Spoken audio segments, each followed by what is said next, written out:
What's going on, everybody? If you're new here and you have no idea what you're looking at, welcome. Look at the link down below in the description. There's a very detailed link to all sorts of resources about this hack. Um, Everything has changed for the most part. It heavily reworks, it reimagines all of the Pokemon in the game, all the moves in the game. It's super awesome and in-depth. Here's an example of what the Google Sheet looks like, but again, it's all linked in the description. I also have YouTube videos linking to explaining more about the hack, so I don't have to waste too much time in these videos explaining basic information about the hack. So go watch those videos, join my Discord server. You can read about the hack in there. And then, yeah, there's tons of, here's the move sheet, and it's got all this stuff organized with all the new moves and stuff. Very important information. So definitely give this a look. It's very easy once you get the hang of it and you actually understand like the general philosophy and approach. It's really not that hard to grasp all the changes once you like realize the patterns, I guess, which is why I organized all into categories. So yeah, give that a look. But with that being said, I want to talk about Skeledirge and their pre-evolutions and their changes in my hack. They are super sick. I really like Skeledirge. Honestly, all three of the Paldea starters are pretty cool. Um, so the main big things here, number one, I wanted to give them the ability Amplifier initially, Amplifier being Punk Rock. So, it gives them a cool 30% boost to Torchsong and a couple of other niche moves, but it ended up being kind of ass, man, if I'm being real. Like, because of the fact that you have infinite movie learner, 104 base power Torchsong is cool and all until you realize that if you need that immediate damage, you can just run like a stronger fire move, of which you have many 100% accurate ones, like Overheat, um, Blast Burn, and Wildfire, and Burn Up are all like stronger options. Obviously, Torchsong gives you that special attack boost, and also keep in mind you don't learn that until level 50 anyway. But of course, Torchsong gives you that boost. However, if you want the immediate boost from a boosting ability, that's what you use that for. Otherwise, if you want to sweep or get some snowball stuff going, you would use Appetite or maybe even like Rough Skin. But these two are more defensive / utility abilities. Like in this hack, you have an infinite ability capsule, right? So you can switch between all three of your abilities at will. So some fights you might want unaware if the AI has a setup move or something, and you want to ignore that. Or they have like an ability like Instinct that gives them, an attack or a special attack boost, something like that. You would want unaware.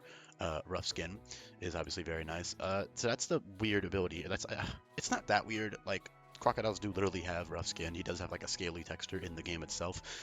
It's not like the most fitting ability of all time, but there is nothing. I try really hard to make all three abilities not only not overlap with other Pokemon of the same type combination, but also fit the Pokemon and be good over each other. Basically, there should be a use case for all three abilities, a pretty strong use case. I don't want like a waste of an ability slot in most cases. Appetite is the main star of the show here, though. I want to talk about that first, actually. So, um, yeah, I mean, rough skin is simple. You get the idea. Versus AI, literally, you could just kind of switch around and pivot around, and with helmet too, if you want to run that with item clause, helmet, rough skin helmet is actually a lot better with item clause. It actually encourages cool creative stuff like that. Because in game, it tends to be kind of overkill, but you can still, pivot around and bait the AI into hitting you with certain contact moves, and then you can hit them with that rough skin. It's pretty good. Um, for a lot of boss fights, you can switch around with your good bulk, increased bulk, and max EVs and stuff. But yeah, on the topic of appetite, so appetite fits the pre-evolutions incredibly, and you might be thinking it doesn't fit Skeledirge that well, but neither does unaware, and he has that. They gave Skeledirge unaware because the pre-evolutions fit unaware, especially Fuecoco, very well. And Game Freak has a tendency to just give all three starters the same hidden ability, and so that's why if Skeledirge can have unaware because Fuecoco's a fucking head empty ass creature, then Skeledirge can have appetite because Fuecoco and Crocolore are, hungry ass creatures. I think it fits fine. Also, like, it's not like it doesn't fit Skeledirge at all. It just fits the pre-evolutions better. And in terms of gameplay, also there is an ability guide. Just check out the Google Sheet. I really recommend you do that. Um, sorry. But yeah, Appetite is an incredible ability, as you can read a little bit on screen. It also works really well with one of their... It's not a signature move, it's an exclusive move. Only Pokemon with like Appetite and just Pokemon that are known for eating will get this move, Engorge. So essentially it'll eat your berry. It functions like Cheat Pouch, right? But instead of giving +2 defense, it gives you +1 in both defenses instead. And that's just really useful because you don't have, for example, with pinch berries like Salac Berry or Pataya Berry, you don't, or even like a Key Berry or a Moringa Berry, which give you defense or special defense if you're hit by a move. First of all, even with just Appetite, before you get the move Engorge, Appetite is such a good ability. you know, switching your Fuecoco on a physical move with Keyberry and Appetite. Now you have +2 defense. You know, it's +2 special defense with Moringa. You can use Endure plus to get +2 speed or special attack with Salac. It's a very, or even just, you know, the basic double citrus berry is very good as well. It's such a useful ability. It's so versatile, especially in game where you're fighting against AI. You can really make great use of this ability. It's super fun. Um, Definitely the ability you're going to be using the most out of the three, I would say. But of course, the others have use cases. You know, um, definitely have use cases for sure. Like they'll be very useful when you need them, and then you have Appetite more as like your main ability that you use most of the time. That's the beauty of having 3 slots. You can switch to immunity slots or utility slots or stuff like that whenever you need it. Um, but yeah, that's all the really cool applications of Appetite. Not to mention moves like Belch now give you a special attack boost, and their 120 base power, can't miss, all that stuff. So that's great. You can even eat your berry, use Belch, switch out, switch back in, and use Belch again. So it's a very useful move, especially in game when everything is predictable and it's a closed system, a controlled environment. Belch is great, and it's also pretty early on, only 2 badges, so you'll be like relatively early game when you get Belch, depending on the game path. Yes, the game paths, there are 5 different game paths. Check that out in the Google Sheet down below, in the description. There are 5 different versions of the game, but yeah, super sick. I mean, again, Appetite is very good. I mean, one of the most like blatantly, I would argue, borderline broken things. One of the reasons I dropped his speed. Not only did I drop his speed just because I wanted him to be bulkier, but also because it just fits him. It fits his design to be overall a lot bulkier, I feel like, and he doesn't need that much speed, because in game the speed is a lot different than it works in competitive. Like it's just a different system, a different rules and stuff, right? Different standards, I guess. So, sorry, I just heard something. Yeah, Torchsong with Salakberry, double speed. With Appetite, you get +2 speed, +1 defenses when you click Engorge. You don't even have to get into Salakberry range. Like, it's going to be, like, okay, so 46 base speed hits, I believe, 124 base speed with the plus speed nature.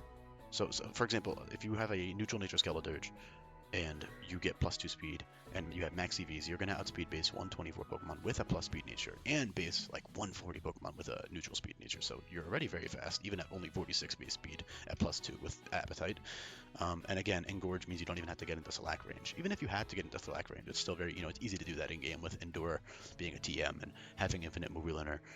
It just takes up a move slot with Endure. It's still very, very good. And yeah, you get really bulky, really fast, and really strong with Torchsong. So, I mean, I might eventually have to end up nerfing his speed even more, just so that combo is less overpowered. But, we'll see how time makes things play, or I'll just move Engorge as a later move. Yeah, it depends. But again, that'll all be later on down the line in like future patches and stuff once the game is actually out. Other stuff, I mean, you've got early game stuff, great stuff on Fuecoco, like early game, Slack Off, even like Dragon Tail for some niche coverage.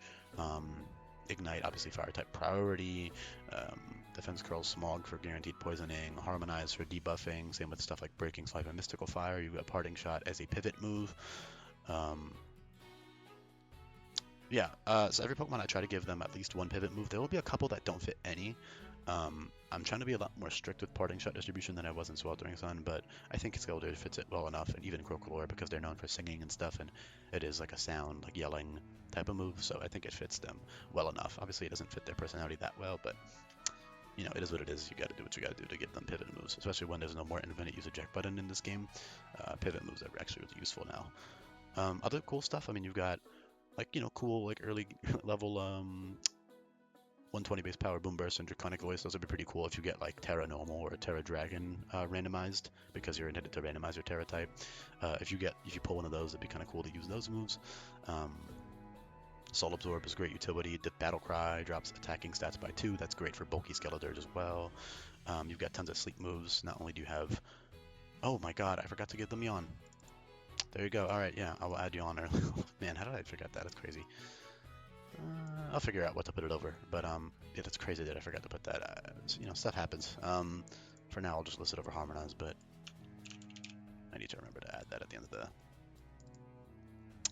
of the video. But yeah, Stockpile early game as well is very good. Even Crocolore is very bulky. You could optionally totally keep Crocolore over Skeledirge, or you could at least delay the evolution if you want. Yeah, very useful tools overall. I mean, Sing, being 80% accurate, you can use that with like a wide lens to get a guaranteed sleep off. Um, acid reflux / smog for poisoning. He's got a lot of really cool tools. Body press, um, lots of coverage.